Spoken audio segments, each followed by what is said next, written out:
Cannabis Common Sense, the show that tells the truth about marijuana and the politics behind its prohibition.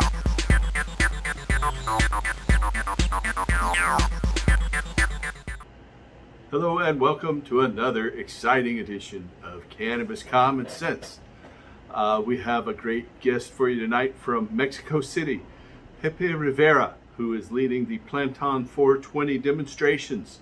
And he's actually growing marijuana in front of the Mexican capital in Mexico City, and has been for 2 years. And this has become a movement. It's actually, they've set up a second garden in front of the Mexican Supreme Court and in several of the 27 states around Mexico. There are activists growing marijuana on the legislative grounds. And he talks about how marijuana is a human right, and it's been recognized as a human right by the Supreme Court of Mexico. So we have a great interview with him a little bit later. We have our hemp news segment, and as always, we'll start off with our infamous dancing cannabis leaves. I feel the force.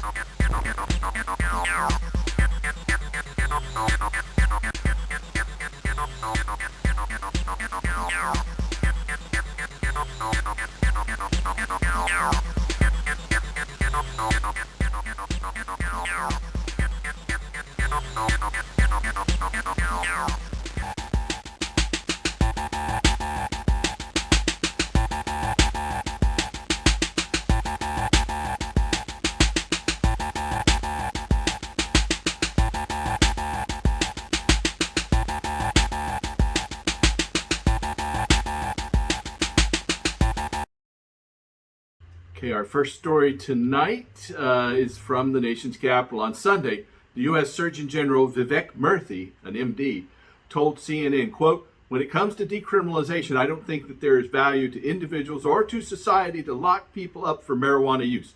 I don't think that serves anybody well," end quote. He went on to say, quote, "In terms of our approach to marijuana, I worry when we don't let science guide our process and policy making. And as Surgeon General, that's my role, is to work with the policymakers who work with the members in the community and the general public to help people understand what science tells us and where your gaps, to help fill those gaps with research and with honest inquiry," end quote. The Surgeon General's comments came in response to a recent introduction of a draft legislation by Senate Majority Leader Chuck Schumer, along with Senators Cory Booker and Oregon's Ron Wyden, repealing federal marijuana prohibition and providing a pathway forward for a post-prohibition regulatory structure to ensure product, consumer, and public safety. Also in Washington, a pair of congressional Republican lawmakers are urging President Joe Biden to keep his campaign promise and reschedule marijuana under the Controlled Substances Act, or CSA. Representative David Joyce from Ohio and Don Young from Alaska, both co-chairs of the Congressional Cannabis Caucus, sent the letter to the president on Monday. It states that the modest reform is, quote, "a matter of public health," end quote. As it stands, marijuana is classified as a Schedule I drug in the same category as more harmful substances like heroin, the letter says. That category is supposed to be reserved only for drugs with no medical value and a high potential for abuse. The letter from the Republican lawmakers goes on to say that initial research has shown cannabis to be a significantly less addictive yet effective pain management alternative to opioids, end quote. The legislators wrote, quote, "As our nation continues to grapple with the opioid epidemic and the record-breaking death toll it caused amid the COVID-19 pandemic, we cannot afford to sideline safer alternatives in the name of arcane regulations. Each day cannabis remains overly scheduled, patients and researchers across the United States continue to lose access to life-saving therapies and data," end quote. Joyce and Young filed a bill to federally deschedule marijuana. The amount of THC in a person's system after consuming marijuana is not an accurate predictor of impairment, a federally funded study has determined. The research, backed by a grant from the National Institute of Justice, involved 20 people who either ate or vaporized cannabis with varying levels of THC. They were then tested with basic field sobriety and cognitive tests. The international researchers found that, quote, "THC levels in biofluids were not a reliable indicator of marijuana intoxication for the purpose of their study's participants, end quote. That raises questions about the per se laws that are in place in several states, including Washington state, barring people from driving if they have more than a certain amount of THC, active THC, in their blood. In Washington state, it is 5 nanograms. Speaking at a handful of states imposing per se THC thresholds as part of their traffic safety laws, there exists no science demonstrating that these arbitrary limits are reliable predictors of either recent cannabis exposure or impairment. A congressional research body also released a report in 2019 that found the evidence about cannabis's ability to impair driving is currently inconclusive. The researchers found on several occasions that traffic fatalities do not increase after a state legalizes marijuana. In Detroit, Michigan, the DTE Energy Music Theater, one of Michigan's largest concert venues, has entered into an agreement to make Loom, the state's largest cannabis company, its official cannabis brand. The venue also plans to open a consumption lounge and sell Loom products for use during the events. John Gregory, Chief Marketing Officer for Loom, said that the partnership with DTE Energy Music Theater is the company, quote, trying to take cannabis out of the shadow, put it in the spotlight, and get it into the culturally mainstream events. Cannabis and music have always gone well together, not tied to a specific kind of music. We can showcase our brand in an unexpected way. We want to get the taboo and the old prohibition sentiments in the rearview mirror, end quote, Gregory said to the Detroit Metro Times. The 5-year agreement includes branding and signage throughout the venue, along with retail sales that people will be able to pick up later in Loom stores. The agreement with DTE Energy kicks off this weekend with Yoga on the Lawn. The event will include Loom CBD wellness products. Down in California, under a bill signed last week by California Governor Gavin Newsom, the state's 3 cannabis regulatory bodies have been consolidated into one, the Department of Cannabis Control, or DCC, according to the agency's first press release. The new DCC is housed under California's Department of Business, Consumer Services, and Housing. California's cannabis programs were formerly separated across 3 different state departments and included the Department of Consumer Affairs, Bureau of Cannabis Control, the Department of Food and Agriculture's Cal Cannabis Cultivation Licensing Division, and the Department of Public Health's Manufactured Cannabis Safety Branch. Operators have long expressed difficulties in having to navigate the requirements of 3 separate agencies. The Department of Cannabis Control, or DCC, will maintain the state's current licensing structure, but starting in 2026, will no longer renew the provisional licenses under which the majority of the industry has operated since legalization. Nicole Elliott, formerly the governor's senior advisor on cannabis at the Governor's Office of Business and Economic Development, was appointed to be the first DCC director. The governor described the new agency as a, quote, significant step forward to fulfill the opportunities of legalization, end quote, and called for continuing the state's efforts to foster a diverse and inclusive industry. And our last story tonight is a medical journal article. Marijuana use by teens is not independently associated with an increased risk of so-called amotivational syndrome, according to data published in the Journal of the International Neuropsychological Society. A team of researchers affiliated with Florida International University assessed the association between cannabis use and motivation in a cohort of 401 adolescents aged 14 to 17 over 2 years. The authors reported that adolescent cannabis use was not associated with any significant changes in motivation, apathy, or engagement after investigators controlled for the subject's use of alcohol and tobacco, among other potential co-founders such as age, sex, and depression. The study's authors reported, quote, despite significant increases in the level of cannabis use in our sample, changes in cannabis use did not predict changes in motivation, which suggests that cannabis use may not lead to reductions in motivation over time, end quote. Modern science is setting the record straight and exposing much of the reefer madness of the past decades. Unfortunately, many of these myths still remain prevalent in our society and are often raised by politicians in their efforts to justify the failed policy of marijuana prohibition and stigmatization. It's time for America to set aside these myths and adopt cannabis policies based on facts, not fears. The study's authors concluded, quote, our findings do not support a relationship between cannabis use and reductions and motivation over time in a sample of adolescents at risk for escalation in cannabis use.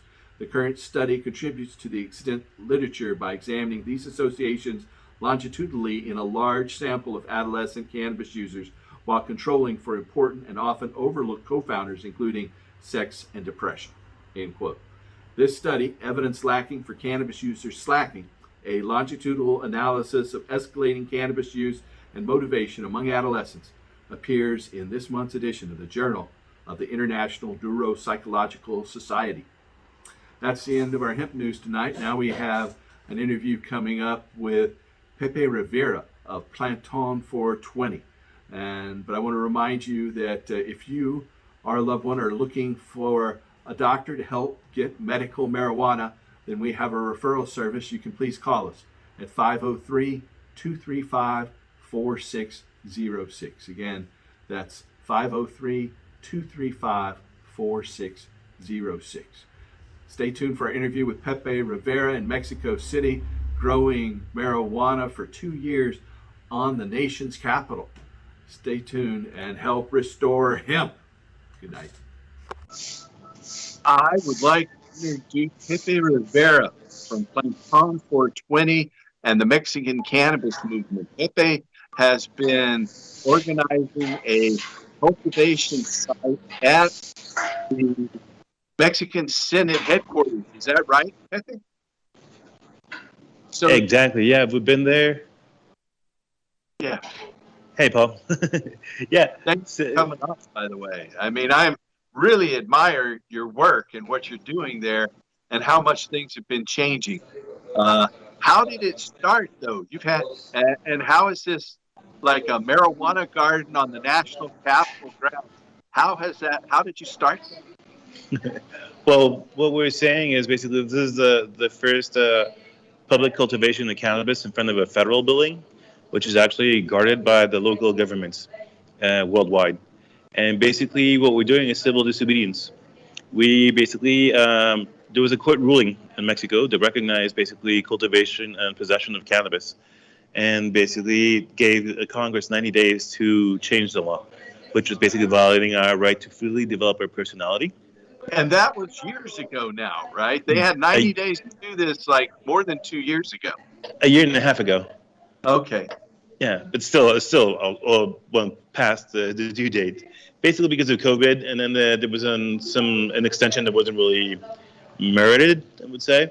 But basically after all these extensions, they basically threw the towel in, and Congress said we can't regulate this.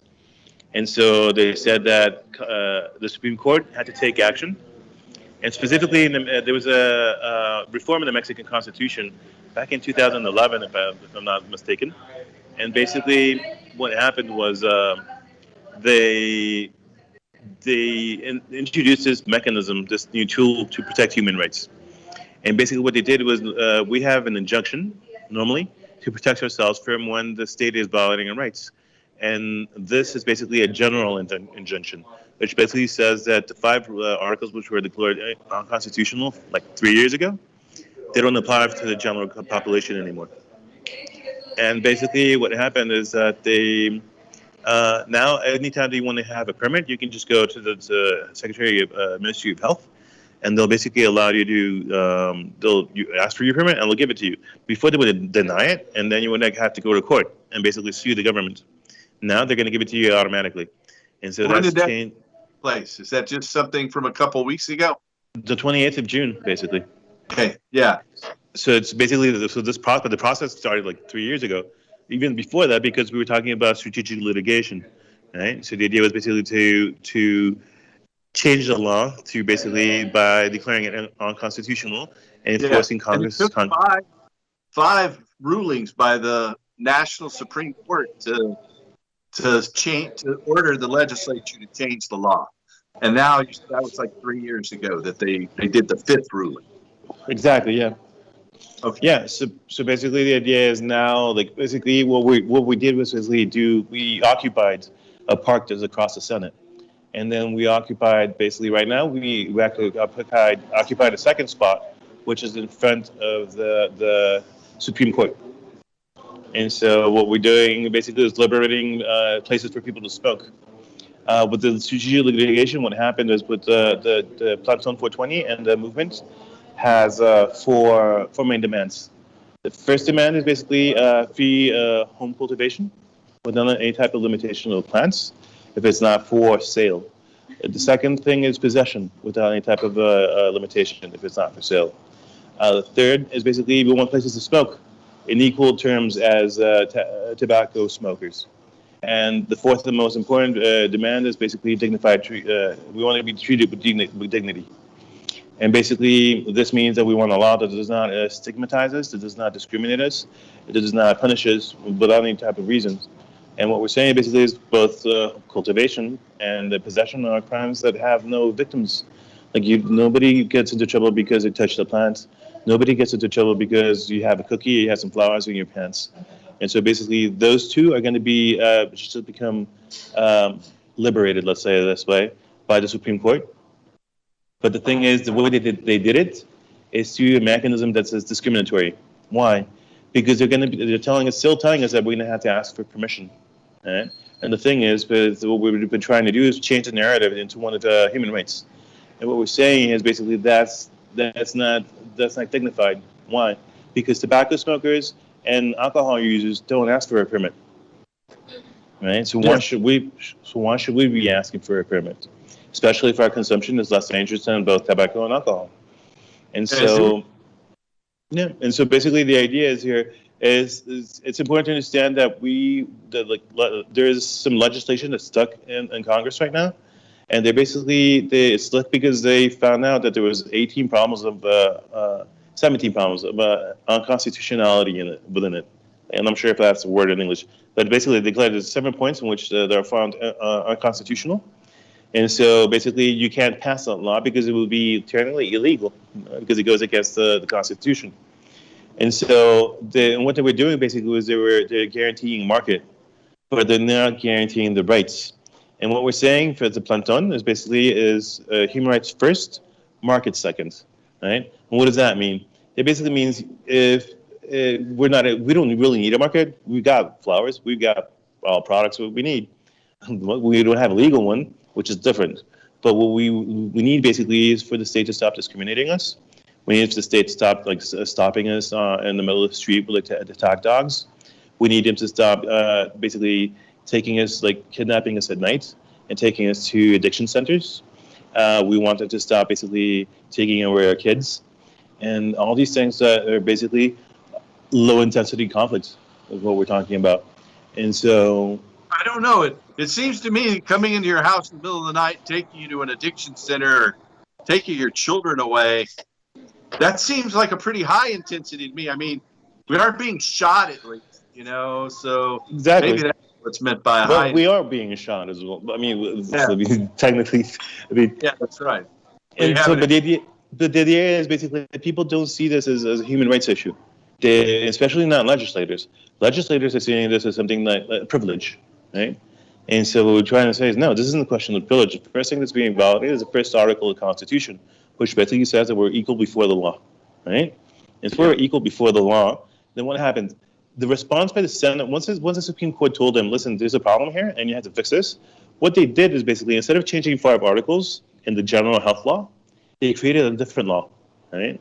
The different laws is basically separate treatment, unjustified treatment before the law, right? Because within that law, what they would do is, one, they were trying to regulate the market, but they were offering home cultivation, which was limited to 6 plants per year, right?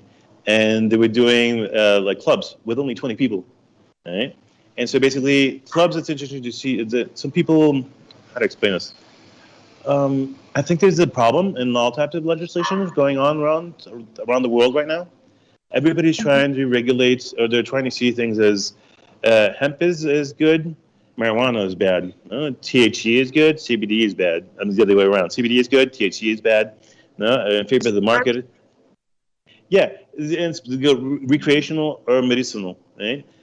And that's a game that I think it's making us fall behind. It's making us basically not see this the way you should be seeing it, and I think it's because of the language. And so one of the things that we've been talking down at the Planton is this: what you should be regulating everywhere It's basically personal use, right? And here, obviously, we do it in Spanish, personal, right? But when you look, unlike English, English has a lot of dictionaries. Webster's dictionary, right? It has the Merriam dictionary. Mexico only has, like, well, not Mexico, but Latin America and basically Hispanic only have one dictionary, like just the authority, which is Royal Academy of Spain, right? Language. And basically, when you talk about person, a persona, it's basically a subject of law, right? What is basically what law, which right, which basically it's a subject to the human right to fully develop your personality, which the Supreme Court is talking about, right? But if it's talking about a persona, is basically a subject of law can be a physical person or it can be a group of people, right? But the thing is, if it's basically the right to feel develop, if it's a right to it's a persona is the right to feel develop your personality. Personal use would be any use that you can use, that you can think of with your imagination to develop your personality, right? And so basically, here what they're trying to regulate is uso lúdico. It's basically cannabis to play with.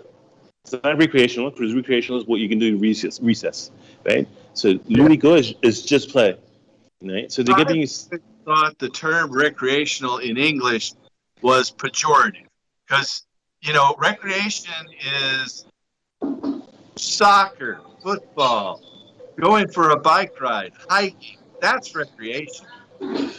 Cannabis is not like that. It's like a relaxing, it's a social activity for a As well. The thing is, it can be all of those.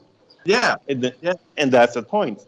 If it's personal, basically, see what they're trying to regulate for you to fully develop your personality is ludico, which is only play, which recreational is even more is greater than that because it's anything you get in recess, as that you're saying, right? It can also include like leisure, like reading a book or something like that, right? And then it's not as it can include herbalism, right? It can include therapeutic, it can include medicinal, spiritual, right? Construction, food, right? A lot of uses that you could use to fully develop your personality. And here they're only regulating play. They're giving you 6 plants to play with a year, right? So if my grandmother wants to basically grab some cannabis, put it in alcohol and then some rubbing alcohol, right, for her arthritis, she can't do that because she can only play with it, right? Okay. And so basically here, what happened here was basically they said medicinal use was regulated in 2017, but medicinal is basically for pharmaceuticals, right? And here what you should be regulating is therapeutical and herbal use, right? Or herbal use. And so basically that's much more, it's wider. For example, but that's one of the ironies, I think, of the law that's stuck in Congress was to pass. Then the permits would only be for recreational, for ludico.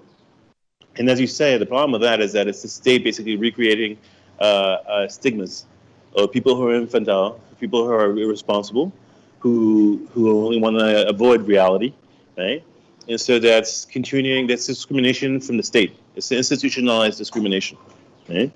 And so that's why it's something you shouldn't be. Nobody regulates recreational use of alcohol.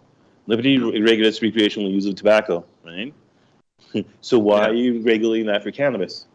See, that's where the discriminatory part starts. Right? Yeah. But we're saying it goes even deeper than that, in Mexico specifically. Why? Because obviously, and you guys you have this as well. We're saying that one of the 5 articles that were declared unconstitutional is 245 of the General Health Law, right? And you guys have a 245. It's in the Schedule Control Substance Act. Yeah, right? It schedules the various drugs. Right, with Schedule 1, 2, 3, and 4, right? And 5. Right. 5, yeah. UK has A, B, C, and D, right? We have sections 1, 2, 3, and 4, right? Instead of schedules. And so, and basically the international system is basically a recreation of that, right? So the UN conventions, basically it's the same thing, Schedule 1, 2, 3, and 4, right? Yeah. And so the idea is that the Supreme Court declared that this article, 245, violates a human right, right? Human rights are universal. So you have a 245, and you have a human right, the same human right. So what we're saying is the formula that applied here is something that can be used just about everywhere to try and to unblock basically that scheduling, right? We need to basically to fine tune our strategic litigation, because what happened was the Supreme Court here, when they did the general declaration of unconstitutionality, they were able to like not mention 245, right? But in Mexico, we have something that we're saying that is even worse. The discrimination is even worse. Why? But first of all, in all 245s, alcohol and tobacco don't appear. They're not scheduled, right? Right. And then that's the first sign of discrimination. They're But in more dangerous. There's no doubt that oh, for sure. are both more dangerous. Exactly. But the 245 tells you two things. It's how dangerous the substance is, and it tells you the medicinal value, right? And so in 2000, before 2017, before the medicinal reform in Mexico, cannabis was basically in Schedule 1. Completely dangerous, no medicinal value. If you say it doesn't have any medicinal value, you can't sell medicines. Pharmaceuticals can get business, right? So the logical thing is to change it to lower the scheduling to 2, 3, or 4, right? And Mexico didn't do that. They've changed it into two sections, Section 2 and Section 4, right? And what they said basically is any microdose of THC is in Schedule 4. It's not a great threat to society, right? And it's got an ample medicinal value. Anything that has more than 1% THC goes to Schedule 2. Still a great threat to society, but it's got some medicinal value, right? So it's a table for substances, and you're regulating doses for me. For cannabis users, you're only regulating microdoses, right? And so basically that's what we say. It's explicit discrimination in the law. So our next step in the strategic litigation is going to go to specifically for the article and start asking for the state to state its position as to why cannabis or where cannabis should be scheduled as a substance, not as a dose, right? And basically, what we're saying is that there has to be a process of transitional justice. I don't know if you're aware of what that means.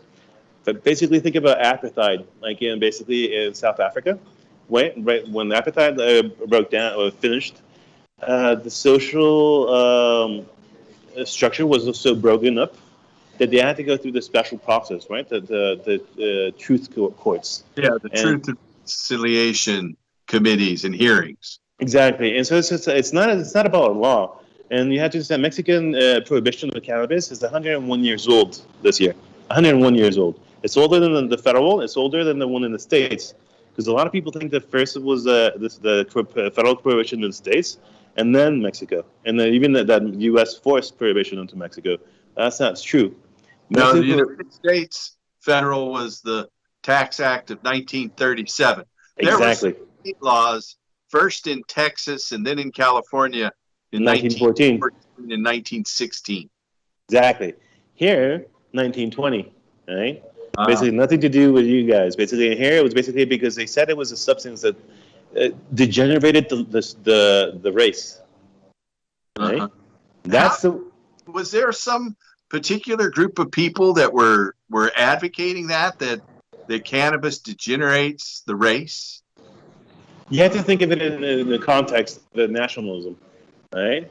The same type of nationalism that led basically to the world wars, right? Yeah. And so there were people trying to say that there's a Mexican race, there's a pure Mexican race, right? And it's got much more of a European kind of a flair to it, I guess, in a way. And so basically, the only people who smoke cannabis are basically soldiers, like low class, poor people, and basically criminals, right? So degenerates. And so that's why. So there's a causality there. People smoke, and then they basically become bums, and basically people who you have to put in jail, right? But basically, what they're saying, once you're a degenerate, then you're basically mentally ill. And since you're mentally ill, then the state can take away your rights, right? That's the logic. But that same logic is still present today. Because they're trying to do things like regulate, in the project, the law, the bill that's right now stuck in the Senate, and they actually talk about us trying to inject cannabis into kids. So there's a penalty for that in the new law. Or injecting. right? So it's, Right. yeah, Right. with a syringe, basically, right? Yeah. So Which is they're never still done. thinking They're exactly. just They're pretty still ignorant. they're still thinking that happens, Right. right? And so what we're saying is that law discriminates us. It doesn't fulfill. Basically, it doesn't guarantee our rights because the Constitution is supposed to guarantee rights, human rights. hmm And so, because it doesn't guarantee our rights, and basically that law is basically unconstitutional. It's not doing what the Supreme Court is telling you to do, right? And so this is basically it's all gotten into like a lot of strategic litigation. The interesting thing is that right now the most important thing is that with this declaration, the Congress won't be able to delay us. I think that the game all over the world with all prohibitionists is that they're trying to delay something that is basically unavoidable, right? Legalization, normalization of cannabis, it's going to happen. The prohibitionists want to basically trip you, they want to make things slower, they want to make things harder for people, right? And so that you're trying to do that divide and conquer game with like medicinal and recreational. No, you shouldn't be talking about that. You should be talking about personal use, which includes both of them, right? And that basically is if it's not more dangerous than tobacco or alcohol, then why are you limiting me? See that what the court is talking about is the right to freely develop your personality. So if cultivation isn't free, isn't done freely, if possession isn't done freely, and if because responsible consumption isn't done freely, then how is that right free to freely develop your personality? How is the state?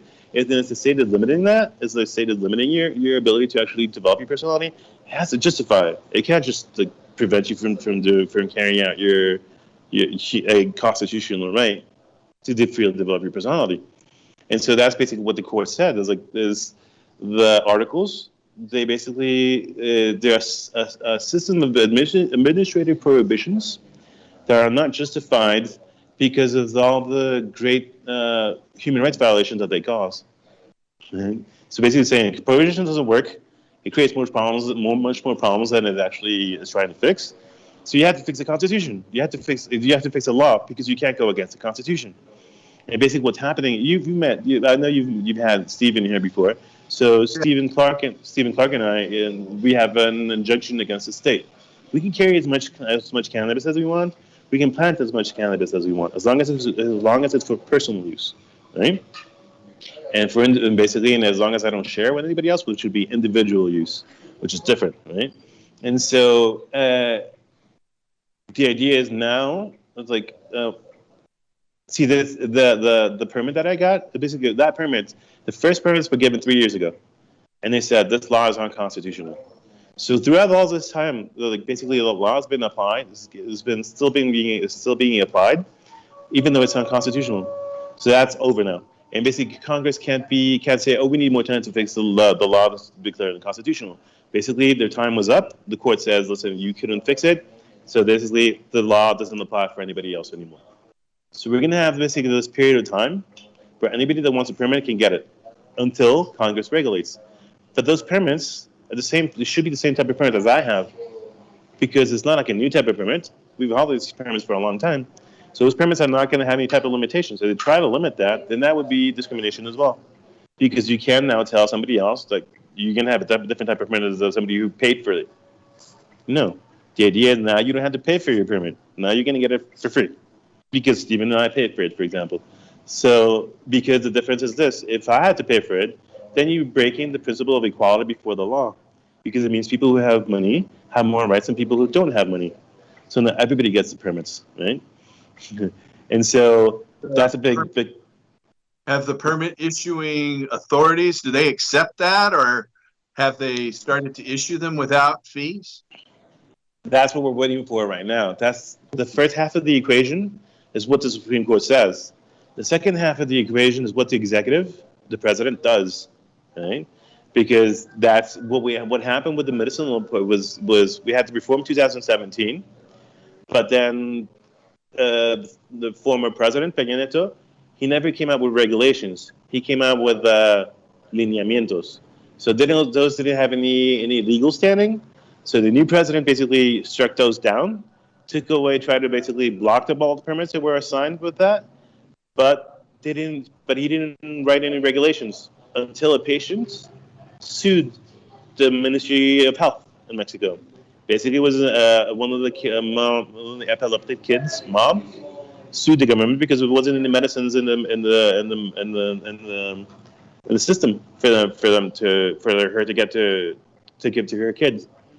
And so if that happened with the medicinal rules, then basically the president could argue that it needs to actually come out with some news for some rules, and basically not bring out the permits or the regulations or the bureaucracy for you to actually get your permit. Let's put it that way.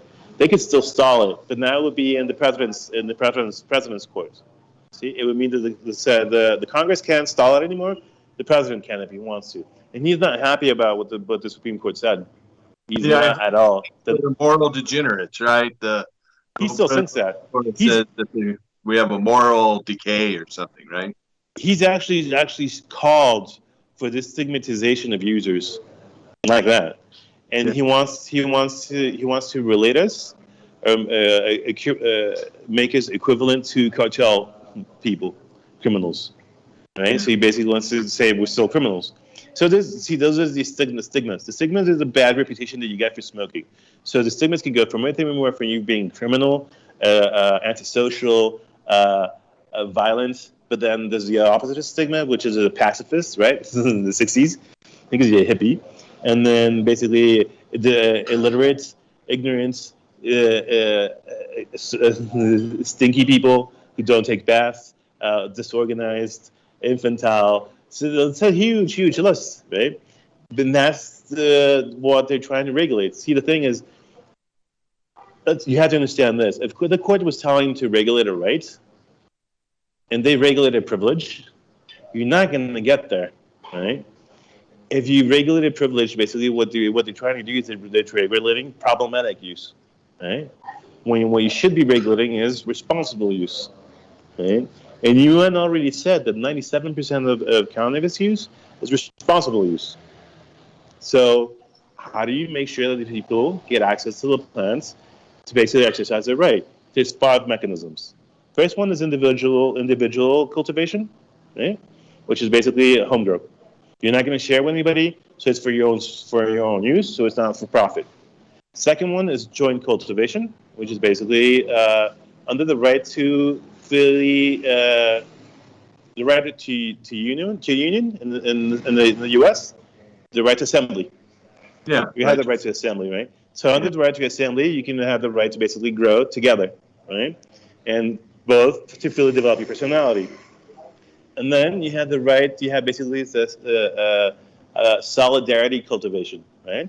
So basically, if you have a kid who's sick, they're not allowed to grow. If you have a grandmother who can't grow, then you grow for them. That's the right to health and the right to fully develop your personality. You have the right. Then you have clubs like in Spain or in Uruguay, right? That's the right to associate, but to freely associate, right?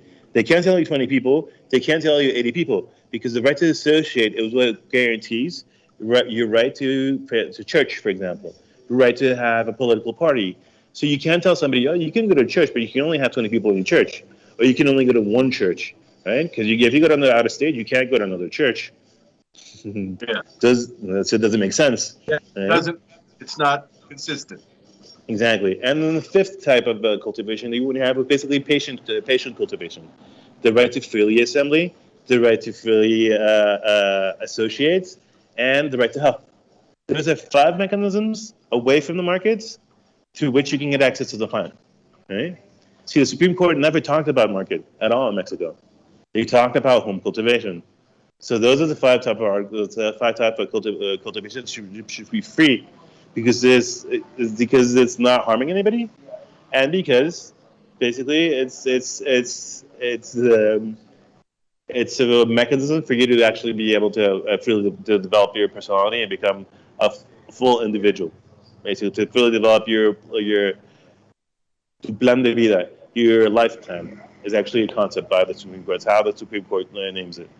And so the idea is basically what we're trying to do in the Planton is basically change the narrative use that right that was recognized by the Supreme Court to actually carry out civil disobedience. We've been doing it for a year and a half now. We start with blown plants. Describe the planton protest. You say it's not just at the Senate, you have it now at the Supreme Court too. How far apart are those? Basically, we're talking, the planton is in the corner of two of the main streets in Mexico City. So Insurgentes, which basically was the longest street in Latin America for a long time, and Reforma, which Reforma goes from downtown up to the Wall Street, basically, and up to like the expensive part of the city, right? So we're basically in prime real estate, right? Yeah. And that we've been there for a year and a half, but we opened on the 27th of September. Sorry, 27th of June. We marched towards the Supreme Court, and we set up a second camp. We were able to set up second camp only after we tried it like 3 weeks before that. But we were actually, it was about 70 of us, and we were basically entrapped by about 300 or 500 cops, right? And so we're saying we couldn't arrive there because we were getting smoke, and that was going to affect third parties. And what we've been saying is basically smoking and cultivation is a way to protest. It's the way we are protesting, right? And we actually say this by saying things like, if you don't want to hear us, if you don't want to see us, you're going to smell us, right? That's how we sign our documents, right? And saying, if you coming to smoke is a way to, the hashtag is venir a apoyar, también es apoyar. Coming to smoke is also a way to support the protest, right? And so we have all these type of phrases that we say, no? Like primero los derechos, después el mercado. First human rights, then the markets. Yeah, we even do. To me. Yeah, basically. Like, and so these little simple catchphrases that people have been adapting and adopting. So one of the things we did when we went to the president of the Chamber of Congress, and we basically gave her a plant, right, a little cannabis plant, and we had a very simple message for her because it was during COVID and we couldn't be there a long time and stuff.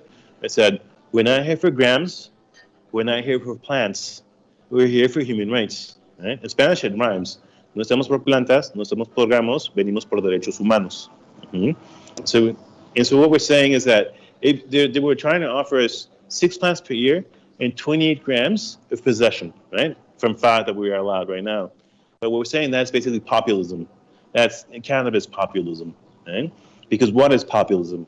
Populism is basically we're going to offer you something, we're going to distract you with something, and so that you say yes, and we're going to take away your rights. We're going to steal rights from like your guaranteed rights on the other side, right? And so basically, that's what we're saying. We're saying basically that discrimination is so perfect that even people who use cannabis don't realize they're being discriminated when they talk to you about grams of plants, right? Because people come to the camp, basically we tell them this is the occupation, right? Is basically we're telling you is how many plants should you be able to grow a year, right? And they'll say, 20, 100, no? Some people go to 1,000, but to see the thing, that's the wrong question. You should be actually asking yourself, why should there be a limit? Right? I don't know if you know this, Pepe, but I put an initiative on the ballot here in Oregon the same time that Washington passed theirs and Colorado passed. We lost in Oregon, but our law said there was no limit on plants. It was only limited if you wanted to sell it. If you decided you wanted to go into the market, that's when you need a license. But if you're going to develop new varieties or if you have clones, why should you sit there and count the plants?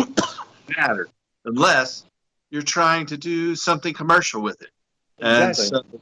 So but we lost with just 47% of the vote, or we would have established that.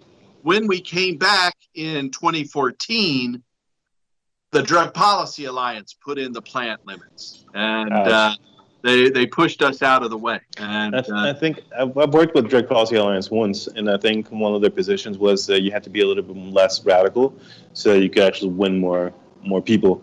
I don't think it necessarily works that way. Put up people to take us out. So, they came in and basically using George Soros's money, they stole my business. and currently my business is on the Toronto Stock Exchange, valued at over 500 million US dollars. They managed to steal it from me and give me $4,000 worth of stock in that.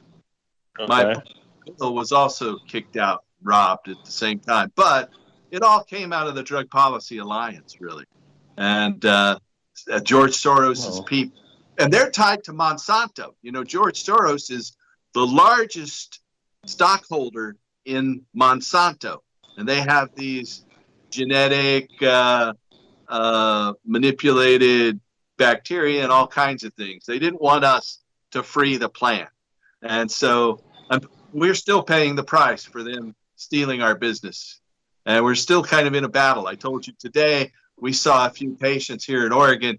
Most of my patients still go over to my old business, and so I just have a small office in Portland where they have our offices all over the rest of the country. Unfortunately, I think that when they do those kinds of things, what happens is that the initiatives lose support because people say, "Oh, they already have their access to cannabis. Why should we give them more?" You know, right now is basically that's what we're afraid. That's what we're afraid of if they pass the law as it was right now, because there was a risk. They were actually saying, "Oh, we'll fix it later." Well, any legislative process lasts about 2 years at least, 2-3 years. So it would have been slow. And basically, you had to go back, it's like one step forward, 2 steps backwards, right? And you had to go fix things. And so that's what we're trying to get things right the first time and try to make sure that they regulate through human rights. Right now, I think the idea is this: you can't and the human rights have to be progressive, right? So you can't take away human rights that have been gained. Right now, for example, Stephen and I, everybody who has an injunction, and anybody who gets a permit, and so at least in theory, will have the right to basically have as many plants as they want and basically carry as much as they want. You can't pass a law later on saying you can only carry 28 grams, but you can only have 6 grams. Why? I've already had the right, and I've exercised my right without any type of issues, right? And so you can't come into the state and basically take away my rights. It doesn't work anywhere, right? It's kind of like thinking about slavery. Think about if any country in the world tried to pass slavery as a law right now, granting slavery and passing slavery, nobody in the world would say, "Oh yes, go." That's basically no. That doesn't work. Thank goodness. Exactly, same idea. So basically, if you think about cannabis rights as being progressive, the same thing. It's what happened right now. It's like we've actually liberated 2 spaces, right? The park in front of the Senate. And basically, the little it's basically what must be. You probably have to translate this underneath with feet, but I'd say in meters, it's probably about 5 meters by around 8 meters, right? So about 15 feet by 25 feet or something. It's pretty small area. But basically, we're in front of the Supreme Court. We're across from the presidential palace. We're behind the mayor's office for the Mexico City. Right? So it's strategic. Basically, we're across from the Zócalo. You've been to the Zócalo, so it's the largest, basically, plaza in all of Latin America. I think the only thing in the world. I think the Red Square in Beijing is not the second is first, and I think the Zócalo, something like that. Yeah. And so there's tons and tons of people passing there, and we have plants in front of this Supreme Court. And we basically have people smoking there. And basically, it's our little consumption site. So it's basically a public consumption site of cannabis. Periodically harvesting your plants, or do you sometimes harvest them and dry them and consume them, or do you just keep them growing? Not at all. See, what we're saying is they're talking about plantas lúdicas, right? Plants for fun. We're talking about protest plants, right? So we're not smoking them. We're not basically growing them for protest. And basically to show people that they're not a threat. We're also growing them for educational purposes. Because what we're saying is that planton, which is a very Latin American way of protest, we try to evolve that to a pavilion. So we're saying we have people usually see cultural pavilions and Reforma, right? Because it's fancy street, right? But they don't like a planton. They don't like a planton there. Yeah. Right? So we, after COVID, because this started all before COVID, after the first wave, we got locked into the park. we have like these red fences put all around us, and within the city went dead. We stay there taking care of the plants. And so, but when the city started to reopen, we basically started having people coming to the park and starting basically using the park again. And so basically the idea now is the same thing as I was saying in terms of slavery. If we all regain the rights, we've already liberated a spot where people can come and medicate, where people can come and basically exercise their right to freely develop their personality without having cops stopping them, frisking them, right? And basically taking away their possessions, like stealing their wallet and their phone and stuff like that. Then why should we give it back? Yeah, exactly. So basically, the idea is, if they want it back, they had to basically negotiate. They had to make sure that nobody that ever smokes there ever again gets hostigado, bullied by the police, basically. Yeah, arrested or everything. Robbed. Exactly. It is. If they come in, they'll take your money and your cannabis. Exactly. But the interesting thing is this. The first two demands that we have as the plantones and the movements are basically federal, right? So it's how many plants, how many grams. But the third one is where can you smoke is local. So that's where it's strategic that we're across from the Supreme Court and behind the mayor's office. Because basically they have to decide if there's going to be all these permits that are going to start coming out, so where people can smoke. Because you can't tell people, oh, you can smoke in your house, or you can only smoke in your house, right? You're going to have to justify it. And what we're saying is it has to be the same spaces as people who smoke tobacco. Because society already decided what you're going to be doing with a cancer stick, right? Right. So the difference is this. Tobacco smoke really is mostly only just for play, right? Because you're not going to get a medical prescription for tobacco. Right? No. You might be able to find spiritual use of tobacco, but it's not Marlboro, it's not Camels, it's not the brands that you're going to buy in your local store. Yeah. And so basically, that's the idea is you have to be able to use. Oh, I think I just lost myself. No, I think I lost myself. Sorry. I'll come back to me. If I get kind of fried. Anyways, let me think about what was I saying. That tobacco is something that you. Cancer stick. Exactly.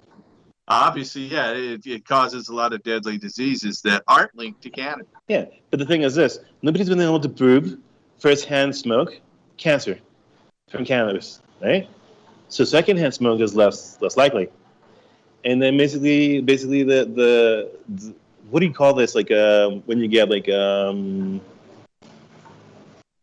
contact high. Yeah. So contact high, nobody's been able to prove that. You're in the room with somebody who's smoking, and somehow it's going to make you high. Exactly. So contact high is very unlikely, right? Yeah. Even if you're in an enclosed space, but we're talking about parks. We're talking about street, and so contact high in the open, it's not going to happen, right? I mean, so smoking a cigarette in a small car. You're inhaling that, and you don't really get the effects of the cigarette, No. So, I like to quote School of Medicine. This is I was quoted. No, I have to remember who's that. I'll think of it in a minute. But basically, what they said, that is the medical report, and they basically said that you had to smoke 10 cigarettes, 10 joints. Basically, throw the smoke at people's face, and there has to be no ventilation. And you'll get a little bit of effect, right? It's not very efficient. Who's going to smoke 10 joints in front of somebody else? Doesn't make any sense. No. Right. So we're coming down to the end of our time. If somebody wanted to contact Planton 420 and Mexican cannabis activists, get in touch with you, what would they do? Is there a best way to address or URL website we can publicize? Yeah, basically for the Planton, you can go to all my links /Planton 420, right? And it says the same way as it sounds, Plant on 420, Yeah. So Oh, is that's it an like interesting thing about the park. You should. .com or is it MX? On mylinks.com/Platon420, and then Facebook is what we use. Okay. What we use is much more Facebook. You can look us up as well. It's Platon420. Instagram as well as Platon420MX. My personal webpage, Instagram, Pepe Rivera, Instagram. And Twitter as well, Platon420. I think that's .org. To check. But Platon420 is basically the way you'll find us everywhere. Yeah, Okay. and it's not very hard for you to find us. You do a hashtag for Platon420, tons of pictures, tons of videos as well. Yeah, and we're the people who are planting in front of the Senate. That's how we sign all our documents. If somebody out there wants to come to Mexico and join the protests, then they're welcome. You can actually look us up on Google Maps or Uber, and it'll take you to Platon420. We have a network now. So we have a Platon420 in Puebla. We have some in Yucatan. We have them up north in Baja California. So they're popping up all over the place, right? And so we actually have a school now. People come into the Platon420 in the Senate to take courses for about a week. We teach you human rights. We teach you cultivation. We teach you everything you might need to know, even like self-defense to like set up a planton. We have activities every the whole week. So in Mexico City, you can there's volunteering on Tuesdays and Thursdays. People go and take care of plants. They help with construction. They help clean up the spots. There's basically a women's circle on Wednesdays. There's health day on Sundays. So basically we do medicinal and therapeutical talks there. And so basically, yeah, you can basically just look us up and you can find out and see all our activities, because we have concerts there all the time. We have all types of, basically bike rides, excursions, everything you can think of, basically. So, all right. Yeah. I look forward to coming there and seeing the planton as soon as possible. I love Mexico City.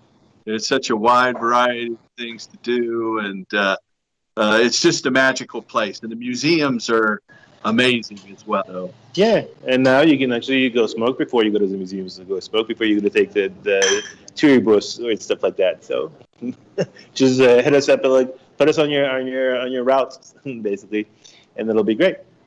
All right. Well, I want to thank you, Pepe. We've been talking to Pepe Rivera from Platon420 and the Mexican cannabis activists.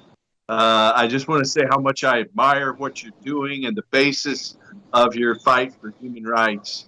And I look forward to seeing you again sometime out there down the Hempen Trail. For sure, and come back, because right now I'm transmitting from Tepoztlán, which I'm sure you came here before.